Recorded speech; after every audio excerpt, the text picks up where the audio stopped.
C'était une vraie sorcière. Elle habitait par là-bas, dans le fond des bois, une cabane d'herbe et de terre à côté au tronc d'un chêne. Elle était laide à faire peur, nez tordu, bouche baveuse, rides et grimaces plein la figure. Elle était vieille à faire pitié, nouée de douleur, le chef branlant, et juste 3 mèches grises sur son crâne pelé. « Mon Dieu, qu'elle est laide !» disait la lune en la regardant dormir par les fentes de la cabane. Et la lune, la belle lune, n'aime pas ce qui est laid. « Mon Dieu, qu'elle est vieille !» disaient les bouleaux en balançant leurs branches. Et les bouleaux, qui reverdissent chaque printemps, n'aiment pas ce qui est vieux. Mais la sorcière ne voulait pas mourir. Elle feuilletait ses livres, essayait des recettes, faisait sorcière toute sa sorcellerie. « Ma jeunesse !» pleurait-elle, « qu'on me rende ma jeunesse, ma beauté, ma richesse. » Pas une ride en moins, bien sûr, pas un cheveu ou un ducat en plus, avec toutes ses manigances. Un jour, voilà que dans ses almanachs, elle découvrit une formule nouvelle. C'était un bel élixir. Il y en avait bien 3 pages de vieille écriture. Et se finissait comme ceci. Et de la crotte de moineau plein, 3 mesures à sel, séchée, broyée, pilée. La vieille haussa les épaules. On était à la nouvelle lune de février, et c'est souvent en ce temps-là que ça gèle le plus fort sur la terre. Où prendre des moineaux dans cette forêt pétrie de froid? Elle sortit pourtant, la vieille, se tirant sur 2 bâtons. 3 pas, 6 pas, 20 pas sur le sentier feutré de neige. Et voilà que par terre, tout noir sur le blanc, que vit-elle? Un moineau, dame, mais un moineau mort, les pattes en l'air. « Tacre !» jura-t-elle. « Que faire d'un moineau mort ?» Pourtant, elle se baissa. « Oh, aïe ! L'os de son dos va-t-il point casser ce faisant ?» Ramassa l'oiseau, le tint au chaud dans sa main, pauvré, tout gelé, et voilà qu'il se ranima, ouvrit un œil, dressa le bec, et, gonflant d'un seul coup ses plumes, lui lâcha une petite crotte, toute chaude, dans le creux de la main. « Tacre !» redit-elle, l'œil en joie. Puis elle le fourra dans sa poche et la crotte dans sa tabatière. 3 pas, 6 pas, 20 pas. Quoi donc encore noir sur la neige? Un moineau, dame. Encore un moineau dans la poche, encore une crotte dans la tabatière. 6 fois comme ça.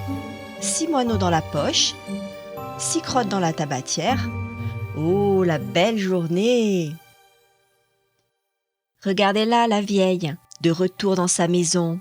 Tourne, vire, la vieille, avec tes 6 moineaux. Ferme la porte, qu'ils ne s'échappent. Veille bien au feu, qu'ils ne s'y rôtissent. Étrempe leur soupe, égrène leur chènevis. Mets leur eau claire dans une écuelle. Et surtout, cours après leur petite crotte couleur de perles. Vite, une là-haut sur l'armoire. Une ici, sur le sol de terre. Baisse-toi, lève-toi, remplis les mesures à sel. Au matin du 6e jour, des 3 mesures à sel, 2 étaient pleines jusqu'au bord. À la 3e, il ne manquait plus qu'une crotte, 2 peut-être, et déjà la vieille s'apprêtait à chanter, tournant le pilon dans le mortier. Crotte de moineau, rends-moi ma jeunesse. Quand tout à coup, là, par le trou dans la cloison d'herbe, 5 des moineaux s'envolèrent. Le 6e, tout petit, un peu bêta, qui suivait les autres sans comprendre, se fit rattraper par la queue juste comme il allait disparaître. Ça lui fit une grosse émotion qui lui serra le ventre et qui... Bref, je me comprends. De tout le matin, plus une seule crotte. Comme elle rageait, la vieille sorcière. Et puis sur les midis, juste pendant qu'elle tournait le dos 1 minute, l'oiseau trouva le trou et s'envola.